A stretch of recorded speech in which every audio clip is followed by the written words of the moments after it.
Hello. हाँ तो बच्चों, आज हम लोग डिस्कस करेंगे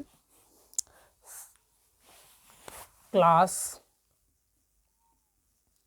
कक्षा 12 के रिवीजन की बात करेंगे हम। ठीक है, कक्षा 12 के रिवीजन की बात करेंगे। तो कक्षा 12 में दो पार्ट हैं, फर्स्ट पार्ट और सेकेंड पार्ट। तो हम शुरुआत करते हैं सेकेंड पार्ट के पहले चैप्टर से। ठीक है, सेकेंड पार्ट के पहले चैप्टर से हम शुरुआत करते हैं रिवीजन के रूप में। तो पहला जो चैप्टर है उसे हम कहते हैं हैलो एल्केन। क्या कहते हैं? हैलो एल्केन कहते हैं। ठीक है, तो सबसे बड़ी बात है कि हैलो एल्केन कहते किसे हैं?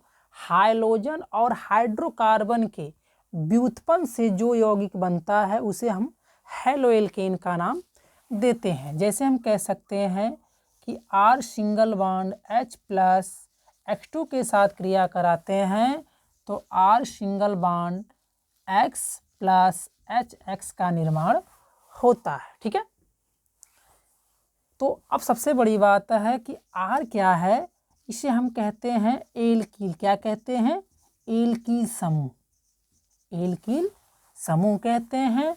और X को क्या कहते हैं? हाइड्रोजन, हाइड्रोजन समूह कहते हैं।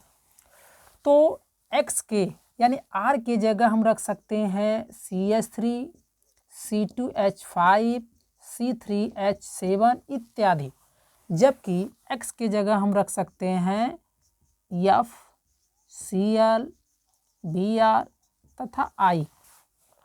इसमें इनको रखा जा सकता है, इसको नहीं रखा जाता है। क्यों? सबसे बड़ी बात है, इसे क्यों नहीं रखा जा सकता? क्योंकि ये विद्युत ऋणात्मक तत्व है। इसके बारे में बहुत डिटेल में जाने की जरूरत नहीं है, यह इतना ही ध्यान रखने की जरूरत है। ठीक है, अब बात आ जाती है एल्कील हाइलाइडों का वर्गीकरण। एल्कील हाइलाइडों का वर्गीकरण, एल्कील हाइलाइड का वर्गीकरण करने की बात की जा रही है। ठीक है, तो एल्कील हाइलाइड का वर्गीकरण जो होता है कई विधियों द्वारा होता है, जिसमें पहला क्या है? हाइड्रोजन परमाणु की संख्या के आधार पर, हाइड्रोजन परमाणु की संख्या के आधार पर, हाइड्रोजन परमाणु की संख्या के आधार पर। ठीक है, तो हाइड्रोजन परमाणु की संख्या के आधार पर ये चार प्रकार के होते हैं। मोनो, दूसरा जो है डाई, तीसरा जो है ट्राई, और चौथे की बात की जाए तो टेट्रा। ठीक है, अब मोनो में क्या होता है कि अगर एक हाइड्रोजन परमाणु जुड़ा हुआ है तो उसे मोनो हाइलाइड कहेंगे, जैसे CH3Cl।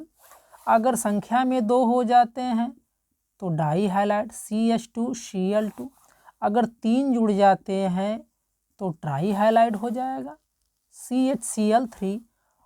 जबकि हाइड्रोजन न होकर सिर्फ केवल क्लोरीन जुड़ा हो तो टेट्रा हाइलाइड का नाम दिया जाता है।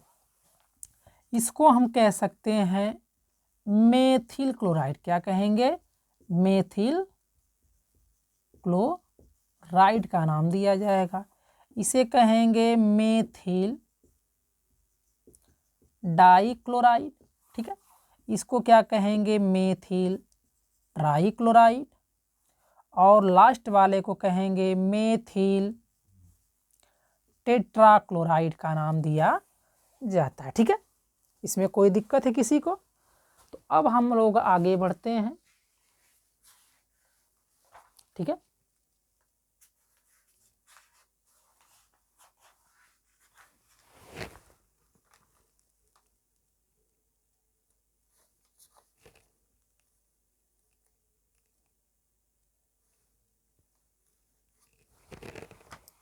ठीक है, नेक्स्ट है हाइड्रोजन परमाणु युक्त प्रकृति के आधार पर।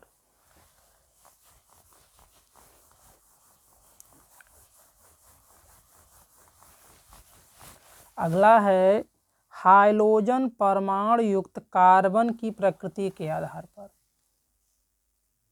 क्या है? हाइड्रोजन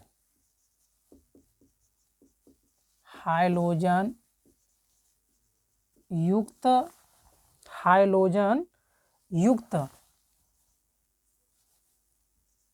कार्बन परमाणु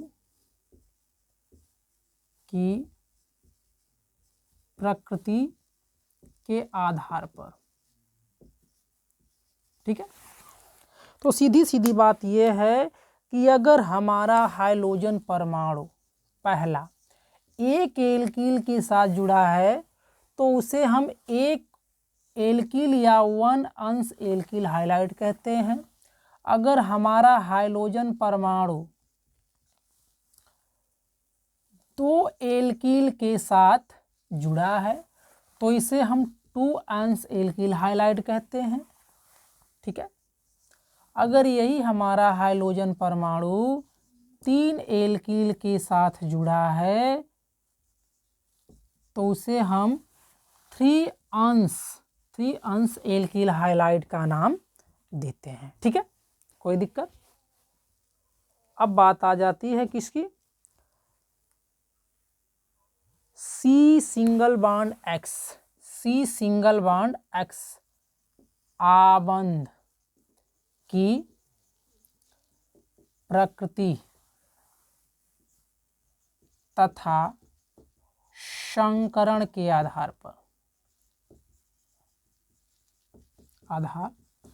ठीक है, तो हम कहेंगे ये तीन प्रकार के होते हैं। C single bond X sp3 तो CH3Cl।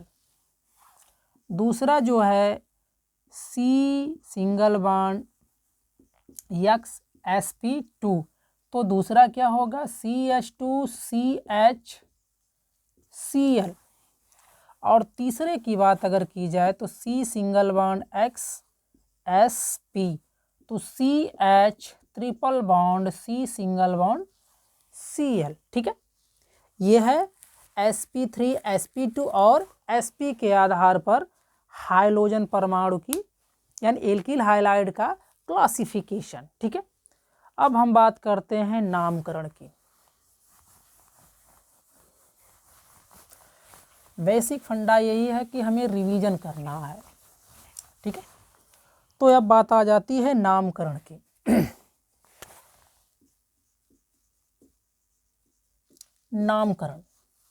नामकरण की बात आती है तो नामकरण दो तरह से किया जाता है। एक होता है साधारण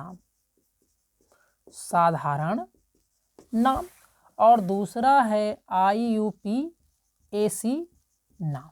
ठीक है, साधारण नाम लिखने का सिंपल तरीका ये है कि कार्बन की संख्या यानी पूरे कार्बन की संख्या प्लस अनुलग्न इल प्लस हाइलाइड। इसके पहले इसकी स्थिति लिखते हैं, स्थिति। और इसमें क्या होता है? पहले हाइड्रोजन परमाणु प्लस श्रृंखला हाइड्रोकार्बन और प्लस अनुलग्न। ठीक है, इतनी बातें ध्यान रखते हुए चलेंगे हम लोग। तो साधारण नाम में पहला क्या है? अगर सीधी रेखा प्राप्त होती है तो इसे हिंदी में हम नॉर्मल लिखते हैं और प्रतीक समझाते हैं यन से। जैसे देख सकते हैं CH3 CH2 CH2 Cl। ठीक है, तो टोटल कार्बन इसमें कितने हैं? 3 हैं। तो 3 के लिए क्या लिखेंगे? मेथ। क्या लिखेंगे? मेथ। और प्लस में अनुलग्न क्या जोड़ेंगे, इल, और प्लस क्या जोड़ेंगे, क्लोराइड। इसकी स्थिति कैसी है, बिल्कुल नॉर्मल है, रेखी है, तो इसके पहले क्या जोड़ देंगे हम लोग, यन को जोड़ देंगे। तो इसको डायरेक्टली लिख सकते हैं यन मेथिल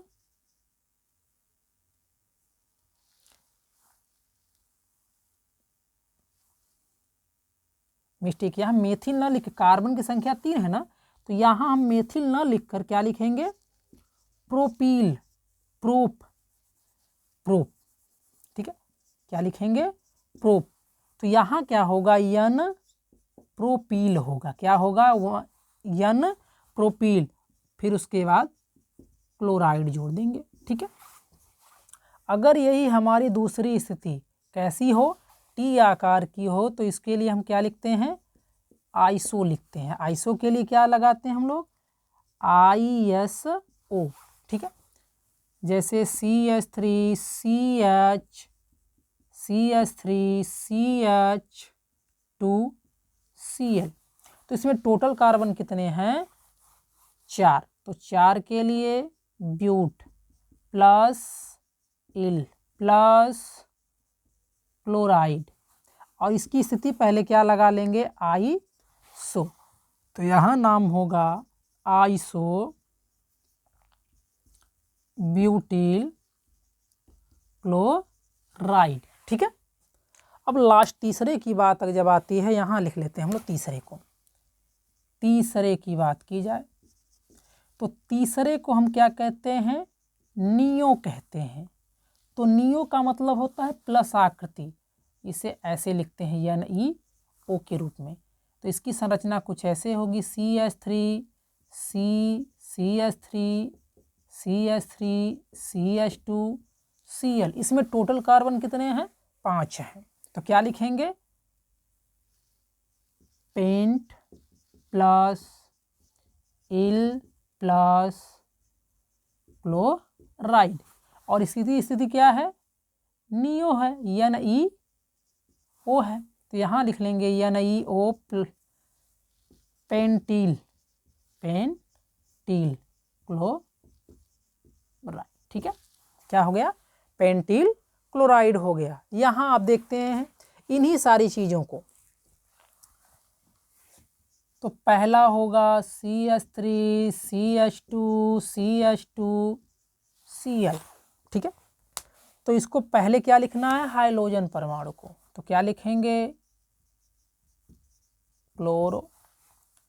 उसके बाद टोटल कार्बन कितने, 3, 3 के लिए प्रो प्लस सिंगल बॉन्ड के लिए N, तो क्या हो गया, chloro propane, chloro propane. Second की बात की जाए तो कुछ इस ढंग का है, CH3 CH3 CH2 Cl। तो इधर से अंकन कर लेंगे, 1 2 3, कितने पर जुड़ा है, 2 पर, क्या है एल्किल, तो 2 मेथिल, क्या हो जाएगा, 2 मेथिल। टोटल कार्बन कितने हैं, प्रोप, उसके बाद सिंगल बॉन्ड के लिए N, और सर्वप्रथम सबसे पहले किसके लिखना है, क्लोरो को लिखना है। तो हम यहाँ से लिख लेंगे क्लोरो 2 मेथिल प्रोपेन, ठीक है। और लास्ट की बात आती है तीसरे की, तो तीसरा यहाँ से शुरू कर लेते हैं, CH3 CH3 CH3 CH2 Cl, 1 2 3। यहाँ 2 जगह ब्रांचेज हैं, तो लिखेंगे 2 2 डाई मेथिल प्रोपेन, ठीक है। क्या होगा, प्रोपेन। मगर क्लोरीन हमारा कहाँ जुड़ा है, सर्वप्रथम क्लोरीन को लिखना है, तो यहाँ लिखेंगे हम लोग क्लोरो 2 2 डाई मेथिल प्रोपेन, ठीक है।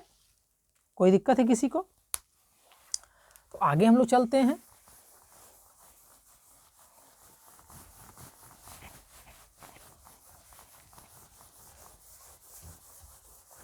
ये पूरा रिवीजन आप लोग का किया जा रहा है, ठीक है। तो नामकरण में कोई दिक्कत किसी को? अब बात आती है हैलो एल्केन में समावयवता। हैलो एल्केन में समावयवता, हैलो एल्केन में समावयवता की बात की जाती है। तो हैलो एल्केन 4 प्रकार की समावयवता प्रदर्शित करता है। पहला श्रृंखला समाव, दूसरा जो है वो क्या है? स्थिति समावयवता, स्थिति समावय। तीसरा जो है उसे हम कहते हैं प्रकाशिक समावयवता, प्रकाशिक समावय। और इसमें चौथा जो आता है उसे हम कहते हैं ज्यामितीय समावयवता। मगर प्रकाशिक समावयवता और ज्यामितीय समावयवता सिमिलरिटी में है, इसलिए प्रकाशिक समावयवता से भी उसे क्या कर लेंगे हम लोग, समझ लेंगे। तो श्रृंखला में क्या होता है? श्रृंखला का चेंजेस होता है। किसका चेंजेस होता है? श्रृंखला का। जैसे एग्जाम्पल के रूप में लिया जाए तो CH3 CHCl CH2 CH3। दूसरा परिवर्तन होगा तो CH3 CH3 Cl CH3, ठीक है। ये क्या हो गया? इस श्रृंखला समावयवता, रॉन्ग पॉइंट, श्रृंखला समावयवता। अब स्थिति में क्या होता है कि CH3 CH2 CH2 CH2 Cl, और चेंजेस दूसरा रूप CH3 CH Cl CH2 CH3, 2 रूप हो गए। अब तीसरे की बात की जाती है प्रकाशिक समावयवता में, तो CH3 CH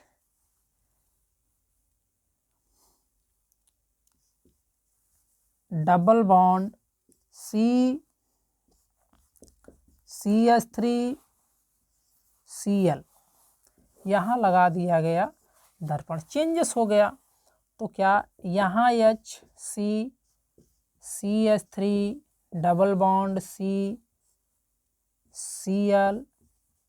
CH3, ठीक है। इसे हम कहते हैं प्रकाशिक समावयवता, ठीक है।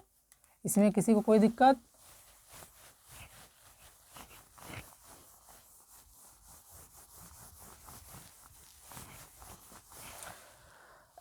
हम और आगे चलते हैं अब लोग। अब यहाँ बात आ जाती है हैलो एल्केन बनाने की विधि। यहाँ से आपका क्वेश्चन शुरू होता है, ठीक है। हैलो एल्केन बनाने की विधि, हैलो एल्केन बनाने की विधि। तो सर्वप्रथम हम करते क्या हैं? एल्केन से। क्या करते हैं?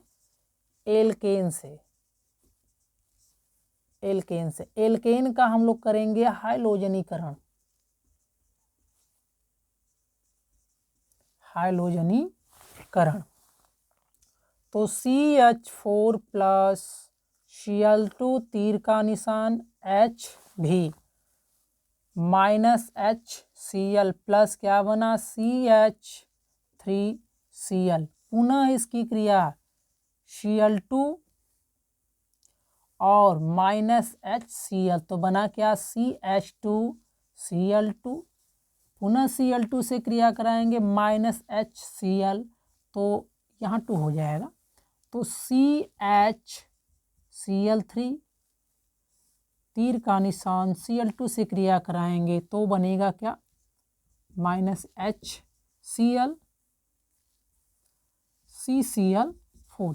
इसे हम कहते हैं क्लोरीनीकरण। ये मेथेन से क्रिया करके क्या बनाया?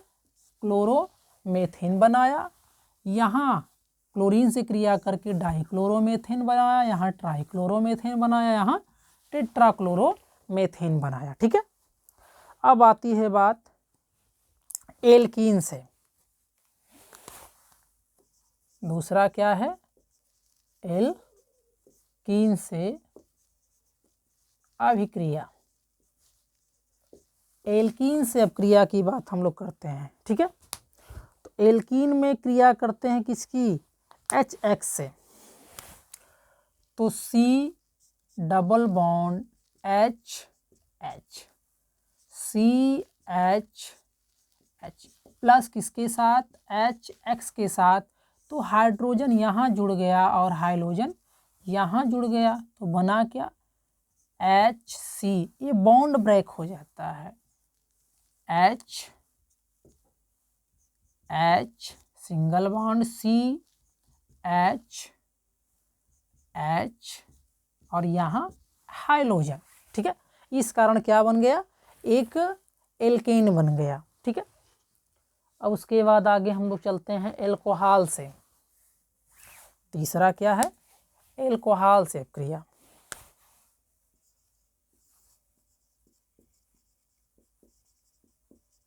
एल्कोहल से क्रिया करेंगे हम लोग, ठीक है।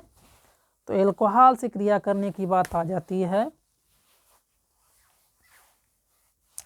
तो R single bond OH plus HX, तो ये वाला एल्कोहल हाइड्रोजन के साथ जुड़ जाता है और हाइड्रोजन इसके साथ जुड़ता है, तो बनेगा क्या, CR single bond X plus H2O। R की जगह हम लोग लेते हैं CH3OH प्लस HCl, X की जगह Cl, तो बना क्या, CH4 प्लस H2O बन गया, ठीक है। कोई दिक्कत है किसी को, बिल्कुल सिंपल सारे रिएक्शन हैं, बिल्कुल आसानी पूर्वक हम लोग करते चलेंगे, ठीक है। उसके बाद है फास्फोरस हाइलाइड से क्रिया। किसके साथ, फास्फोरस हाइलाइड से क्रिया। चौथी अपक्रिया,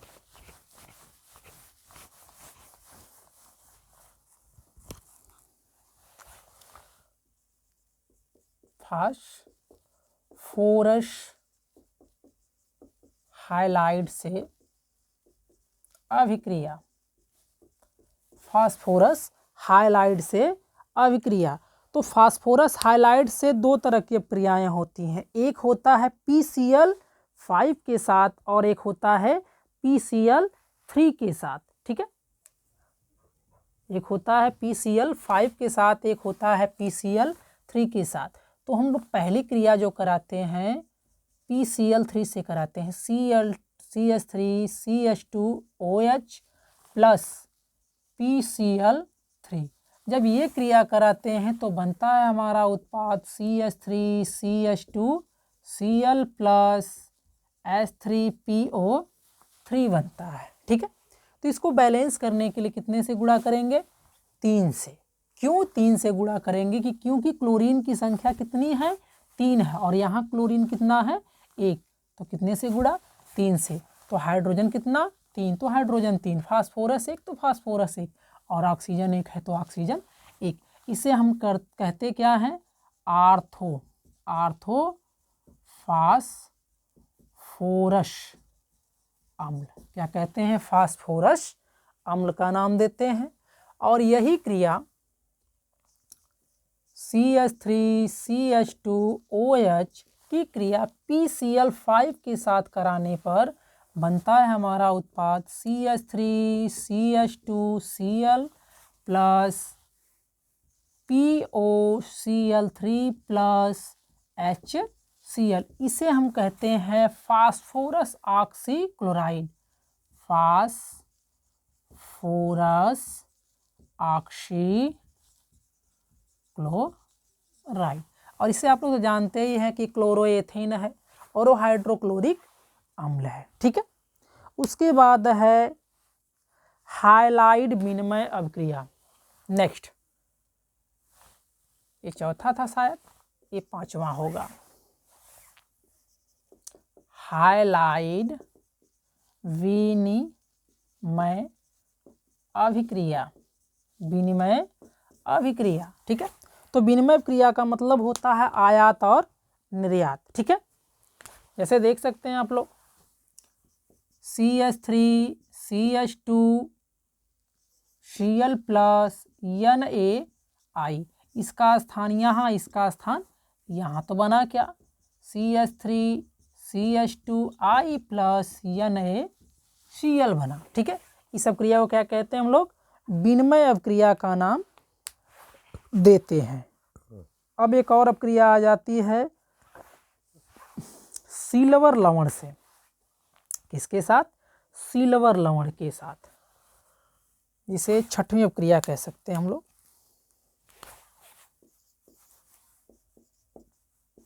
सिल्वर लवण, ठीक है, सिल्वर लवण के साथ, तो CH3COO Ag प्लस Br2,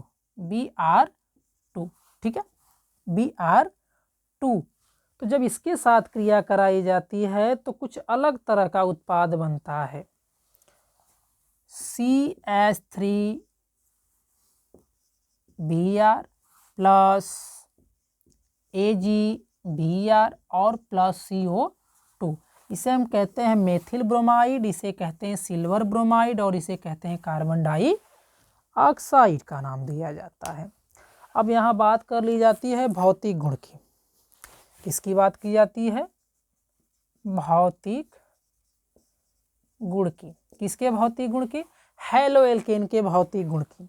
तो जो हैलो एल्केन है, यानी कम संख्या वाले कमरे के ताप पर क्या होते हैं, गैस के रूप में, और अपर संख्या वाले जो होते हैं द्रव के रूप में, और जो उच्च सदस्य होते हैं वो ठोस की अवस्था में आ जाते हैं। सभी क्या हैं, रंगहीन और गंधहीन होते हैं। अब बात की जाए, ये जल में अविलेय होते हैं। इनके गलनांक और क्वथनांक की बात की जाए तो इनके गलनांक कार्बन की संख्या बढ़ने पर बढ़ते हैं। ठीक है, अब हेडिंग डाल लेंगे रासायनिक अभिक्रिया। रासायनिक अभिक्रिया,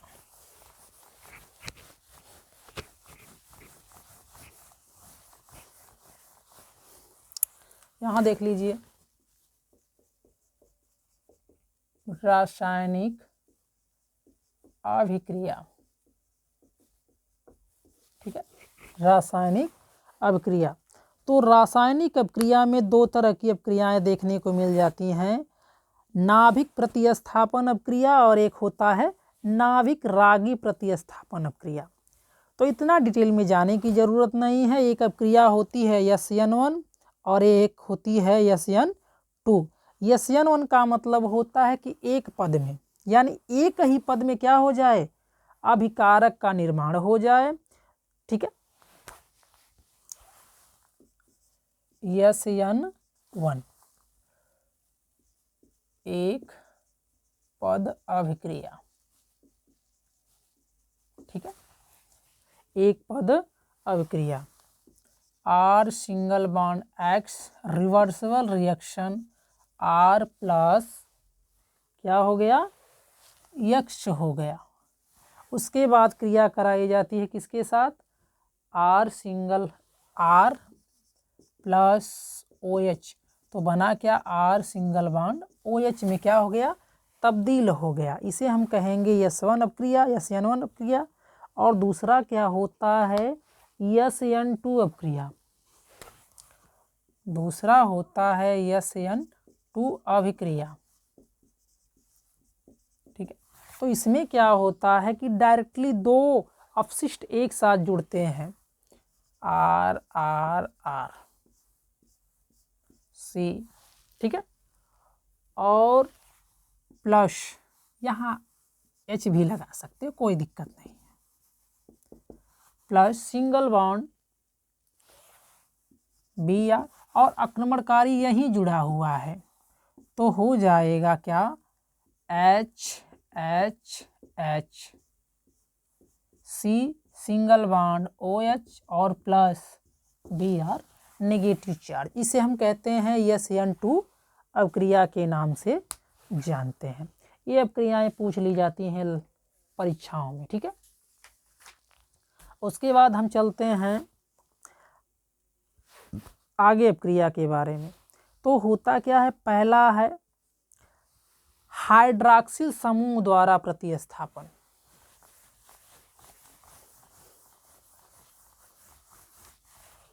हाइड्रॉक्सिल समूह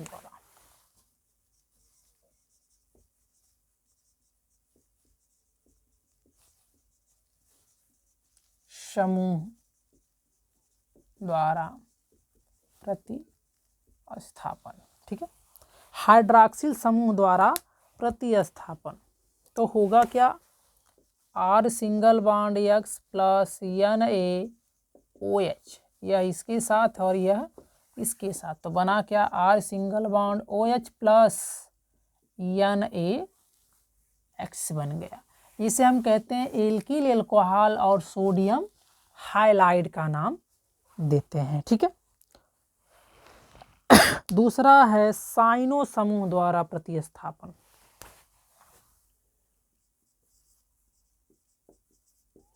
साइनो समूह द्वारा प्रतिस्थापन। ठीक है, तो साइनो समूह द्वारा प्रतिस्थापन होगा तो इसमें क्या होता है, R single bond X plus KCN,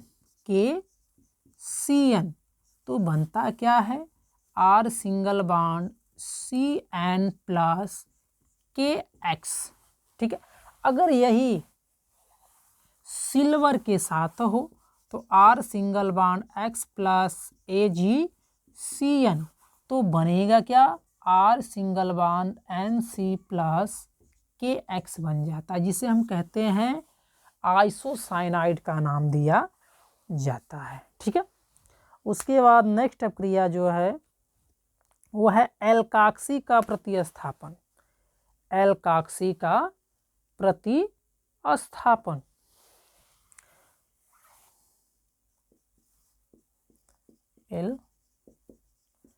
एल्काक्सी का प्रतिस्थापन।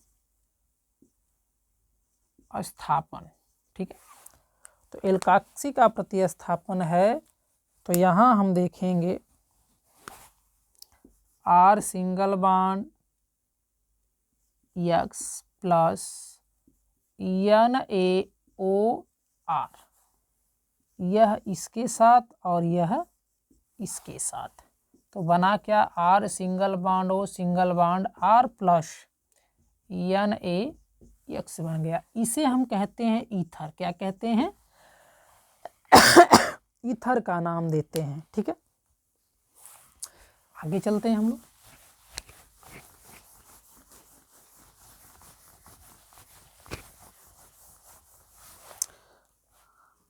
आगे है एमीनो का प्रतिस्थापन।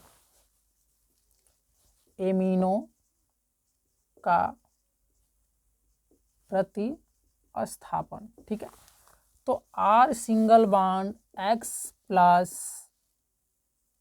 HNH2, यह इसके साथ जुड़ जाएगा, यह इसके साथ, तो R single bond NH2 plus HX, इसे हम कहते हैं एल्किल एमीन।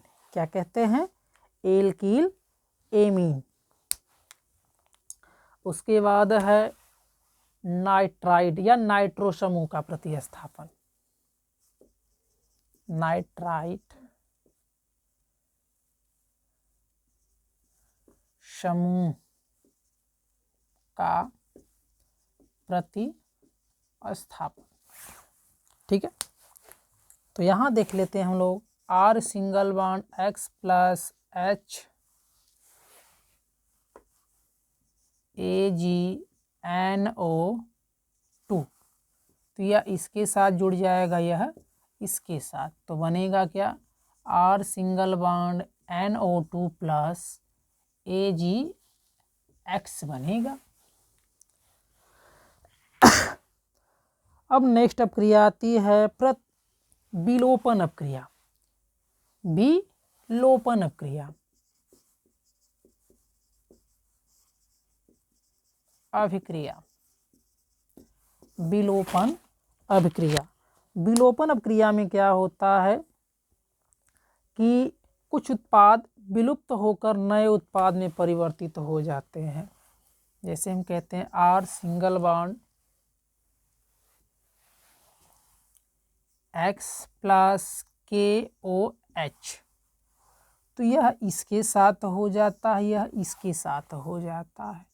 तो R single bond OH plus KX, या हम ऐसे कहते हैं R single bond CH2 X plus KOH, तो बनेगा क्या, R single bond CH double bond CH2 plus KX plus H2O का निर्माण करते हैं। उसके बाद है धातु के साथ अभिक्रिया। नेक्स्ट है धातु के साथ अभिक्रिया। धातु के साथ अभिक्रिया, तो धातु के साथ अभिक्रिया को हम डायरेक्टली क्या कह सकते हैं, ग्रिग्नार्ड अभिकर्मक कह सकते हैं।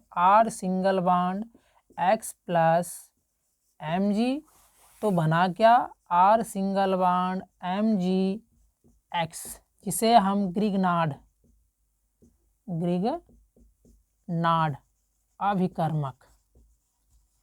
अभिकर्मक के नाम से जानते हैं। ठीक है, और आगे बढ़ते चलते हैं हम लोग। इसमें से कुछ खास नहीं देता है, 2 या 3 नंबर के प्रश्न आते हैं आपके एग्जाम में। नेक्स्ट है अपचयन।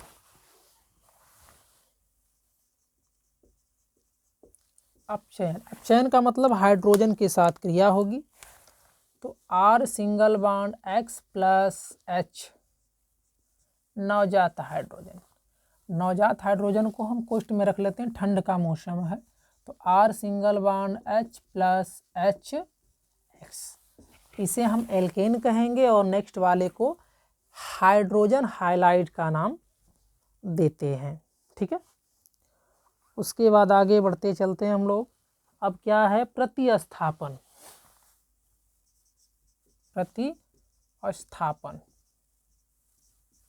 अभिक्रिया। प्रतिस्थापन अभिक्रिया, तो प्रतिस्थापन अभिक्रिया में हम लोग आगे देखते हैं।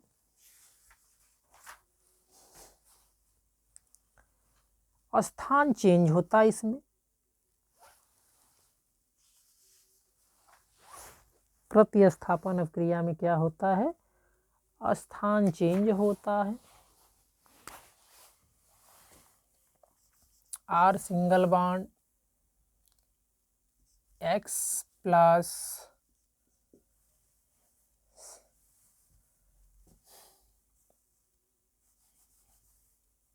R सिंगल बॉन्ड OH,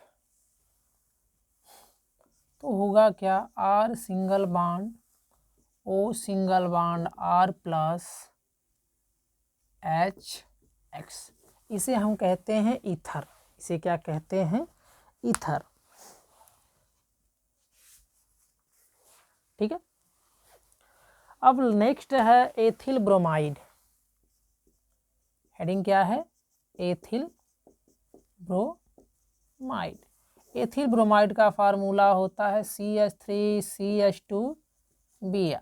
ठीक है, इसे हम कहते हैं एथिल ब्रोमाइड। अब एथिल ब्रोमाइड बनाने की विधि, तो बनाने की विधि की अगर बात की जाए तो CH3CH2OH प्लस HBr से क्रिया करा दी जाए तो जल बाहर निकल जाएगा और एथिल ब्रोमाइड का निर्माण हो जाएगा। CH3CH2Br प्लस H2O में तब्दील हो जाएगा। ठीक है, बहुत ज़्यादा डिटेल में जाने की ज़रूरत नहीं है, बिल्कुल इसे सिंपल तरीके से हम लोग पढ़ सकते हैं। एथिल ब्रोमाइड का भौतिक गुण क्या है? एथिल ब्रोमाइड रंगहीन मीठी गंध वाला क्या है? वाष्पशील द्रव है। और इसको अगर कहा जाए तो इसके क्वथनांक क्या होते हैं? 38.5 सेंटीग्रेड होते हैं। ये जल में अविलेय होता है जबकि कार्बनिक विलायकों में विलेय होता है। ठीक है। अब बात की जाए रासायनिक गुण की, तो रासायनिक गुण में ये सोडियम एथॉक्साइड बनाता है, सिल्वर ब्रोमाइड बनाता है, उसके बाद मीथेन बनाता है, एथेन बनाता है, एथिल अल्कोहल बनाता है। और इसके उपयोग की बात की जाए तो ये कार्बनिक यौगिकों के संश्लेषण में काम आता है। ठीक है। ग्रिग्नार्ड अभिकर्मक बनाने का काम आता है, विभिन्न प्रकार के यौगिक बनाने का काम आता है, औषधि के निर्माण में आता है। और शेष बातें नेक्स्ट लेक्चर में हम लोग देखेंगे।